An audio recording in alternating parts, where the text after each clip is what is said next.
कहते हैं आवश्यकता ही आविष्कार की जननी है। अगर देखा जाए तो मेडिकल क्षेत्र की बात की जाए तो पिछले 2 दशकों में बहुत से बड़े बदलाव हुए हैं, बहुत से नए तकनीकी आए हैं। उनमें से एक है रोबोटिक सर्जरी, जिसने पूरे चिकित्सा क्षेत्र के पूरे प्रदेश को बदल के रख दिया है। लखनऊ के SGPGI ने एक नया कीर्तिमान बनाया है, रोबोटिक सर्जरी करके सफल, वो भी मरीज भी जो है स्वस्थ है, एक सफल उन्होंने प्रयास किया और जो उसका रिजल्ट भी बहुत अच्छा रहा। रोबोटिक सर्जरी करने वाले प्रोफेसर ज्ञानचंद जी हमारे साथ हैं। सर, पहले आपको धन्यवाद कि आपने एक बड़े मिशन को अंजाम दिया। धन्यवाद। और सर, मैं ये जानना चाहता हूँ कि जो रोबोटिक सर्जरी, थोड़ा पहले इसके बारे में थोड़ा बताइए हमारे दर्शकों को। देखिए, रोबोटिक सर्जरी ऐसा है, जो रोबोट है वो एक ऑटोमेटिक मशीन है, उसके द्वारा जो सर्जरी होती है वो बहुत ही प्रिसाइज होती है। और जैसे हमारे हाथ जैसे कांपते हैं, ये कंपन नहीं, उसमें फिल्टर हो जाता है और उससे इतना मैग्निफिकेशन इतना बड़ा दिखता है कि आपको गलती करने की संभावना बहुत ही कम हो जाती है। तो जिससे जो सर्जरी होती है बहुत ही साफ सुथरी और पेशेंट को बहुत ही कम नुकसान होता है। मतलब हम ये कह सकते हैं कि सर्जरी के बाद जो एक ओपन सर्जरी जो होती थी, एक तरह से पहले अगर पुरानी पद्धति की बात की जाए तो एक तरह से एक नया बदलाव है। जो इन्फेक्शन के भी डर हो सकते थे पहले वाले सर्जरी में, उसमें इस तरह कोई गुंजाइश नहीं बचती है। जी, बहुत कम संभावना रहती है और पेशेंट को तकलीफ़ कम होती है। जैसे ऑपरेशन के बाद पेशेंट आराम से घर चला जाता है, खाने पीने में जल्दी खाने पीने लग जाता है, जल्दी अपने काम पे लौट जाता है।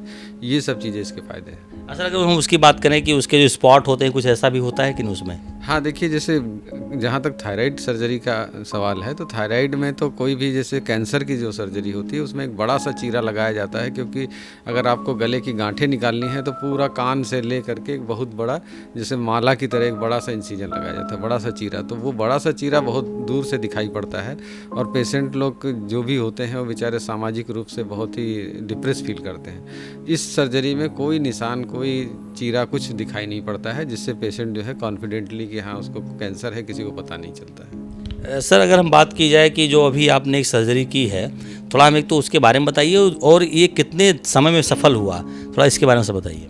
देखिए, अभी जो एक थायराइड सर्जरी की गई है उसमें थायराइड सर्जरी के साथ में उसके गले में गांठें थी कैंसर की, जिनको भी निकाला गया है। तो थायराइड, पूरा थायराइड ग्रंथि को और उसके साथ में जो गले में गांठें थी वो भी निकाली गई हैं। और ये सर्जरी कठिन है क्योंकि उसके खून की नलियाँ उसके साथ में होती हैं और अपने देश में भी बहुत कम जगह पे ये सब सर्जरी पॉसिबल है।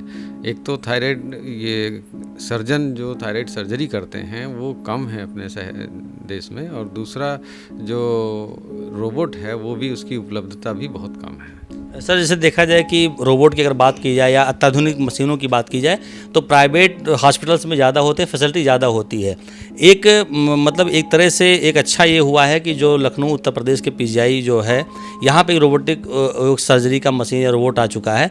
इसको आप सर किस तरह से देखते हैं? देखिए, बहुत अच्छा हमारे सरकार का प्रयास रहा है कि हमारे संस्थान में रोबोट सबसे पहले आ गया है, जिसकी वजह से बहुत से मरीजों को, दूर दराज जो मरीज प्राइवेट में जाते थे जहां लाखों रुपए उनके खर्च होते थे, यहां कम पैसे में और अच्छी सर्जरी हो रही है। और इससे हमारे जो डॉक्टर्स जो पढ़ रहे हैं, जो सुपर स्पेशलाइजेशन कर रहे हैं विभिन्न विभागों में, चाहे वो यूरोलॉजी में हो, कार्डियो सर्जरी में हो, पीडियाट्रिक सर्जरी में हो, गैस्ट्रो सर्जरी में हो, एंडो सर्जरी में हो, इन सबको ट्रेनिंग भी मिल रही है, सीखने का मौका मिल रहा है। और यही सर्जन जब निकल के जाएंगे और भी बहुत से रोबोट जब अस्पतालों में आ जाएंगे तो हमारे पास में ट्रेंड रोबोटिक सर्जन्स होंगे, जिससे कि बहुत से मरीजों को फ़ायदा होगा। और जब ज़्यादा संख्या में ये ऑपरेशन होने लगेंगे तो इसकी दाम भी कम हो जाएंगे। मतलब ये कह सकते हैं कि इस सर्जरी के द्वारा, रोबोटिक सर्जरी के द्वारा समय और पैसे की बचत कह सकते हैं कि होती है मरीजों की। अभी तो देखिए, सर्जरी महंगी है और धीरे धीरे आगे आने वाले समय में ये समय और पैसे का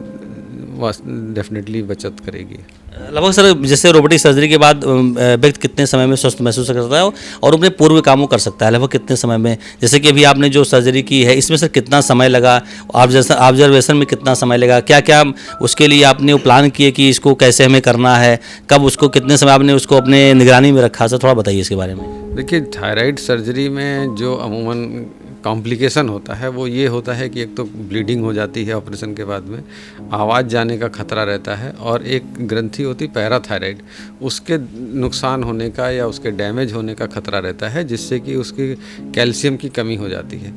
इस रोबोटिक सर्जरी में ये फ़ायदा है कि ये तीनों चीज़ें आपको आराम से दिखती हैं, सारी नसें बड़ी बड़ी दिखाई पड़ती हैं, जिसको कि आप प्रिसाइजली रोबोट से, क्योंकि जो थायराइड सर्जरी है ये बहुत कम स्पेस में होती है, तो कम स्पेस में होने की वजह से कॉम्प्लिकेशन होने के चांस ज़्यादा रहते हैं। लेकिन रोबोट के जो आर्म्स हैं वो बहुत ही कम स्पेस में भी सारी सर्जरी बड़ी प्रिसाइज तरीके से करते हैं, जिससे कि ये नसें, वो सारी पैराथायरॉइड ग्रंथि, ये सब बची रह जाती हैं, तो कॉम्प्लिकेशन कम होता है पेशेंट का।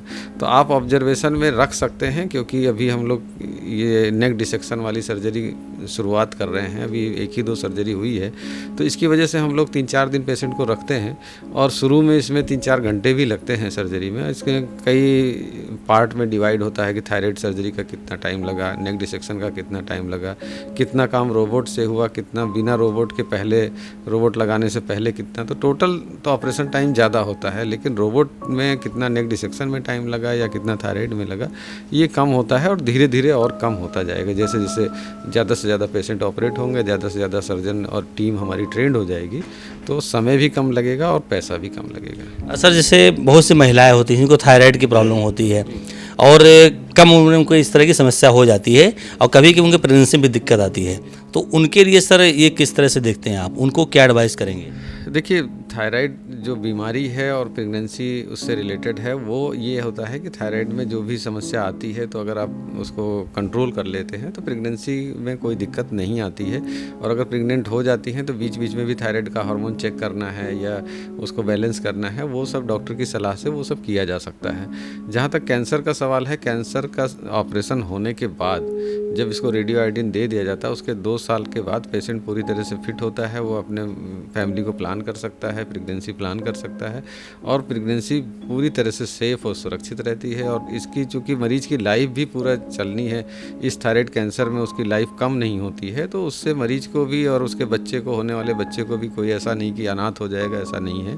तो आराम से पेशेंट प्रेगनेंसी प्लान कर सकता है और अपनी फैमिली को चला सकता है। सर, जो हमारा एक सवाल एक ये भी है, अगर मान लो किसी को यहाँ मतलब सर्जरी करवानी है तो उसके लिए प्रोसेस सर क्या, थोड़ा इसके बारे में बताइए। देखिए, प्रोसेस यही है कि अगर किसी को थायराइड कैंसर है और वो डायग्नोस हुआ है कहीं भी, तो वहाँ से रेफ़र करके हमारे एंडोक्राइन सर्जरी ओपीडी में आ सकते हैं। और ख़ासकर अगर उनको रोबोटिक कराना है तो वो हमारे पास आ जाएं और हमारी ओपीडी होती है। बृहस्पतिवार को मेन ओपीडी हमारी है, बृहस्पतिवार को आएँ हमारे नई ओपीडी बिल्डिंग में, एंडोक्राइन सर्जरी विभाग में, और यहाँ पे रजिस्ट्रेशन करा करके आराम से दिखाएं। और हम लोग पहले मरीज को एग्जामिन करते हैं, पूरा उनका देखते हैं कि कितना कैंसर फैला है, किस टाइप का है और उनकी क्या शारीरिक स्थितियां हैं, वो सब देख करके हम लोग उनको एक ऑपरेशन की तारीख देते हैं और उस ऑपरेशन हो जाता है। इसमें सर आपके प्रशासन का कितना आपका सहयोग मिला, डायरेक्टर सर का क्या सहयोग मिला सर इसमें आपका? देखिए, इसमें प्रशासन का, डायरेक्टर सर का पूरा सहयोग है। डायरेक्टर साहब ने हमें पूरा सहयोग दिया है कि आप इसको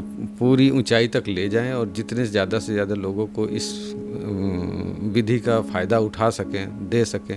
इसी तरह से हमारे विभागाध्यक्ष हैं प्रोफेसर गौरव अग्रवाल साहब, उन्होंने भी काफ़ी इसमें मदद करी है और उन्होंने हमें सहयोग दिया है कि आप इसको पूरी तरीके से इसको अच्छे से करिए और ज़्यादा से ज़्यादा मरीजों को लाभ पहुँचाइए।